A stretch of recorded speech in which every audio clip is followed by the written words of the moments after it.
Tense মানে কি?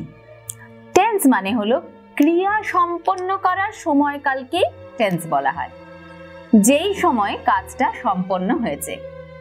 এবং আমরা বাংলার থেকে এটা জানি যে আমরা কালকে 3 ভাগে ভাগ করতে পারি: অতীত, বর্তমান, ভবিষ্যৎ। ঠিক একইভাবে ইংরেজিতেও আমরা কিন্তু পাস্ট, প্রেজেন্ট এবং ফিউচার, অতীত, বর্তমান, ভবিষ্যৎ। এবার এই প্রতিটি বিভাগকে আরো 4টি ভাগে ভাগ করা যায়। সেগুলি হলো past indefinite, past continuous, past perfect, past perfect continuous, present indefinite, present continuous, present perfect, present perfect continuous. সম্পূর্ণ ভিডিও দেখতে ডাউনলোড করো আচার্য অ্যাপ।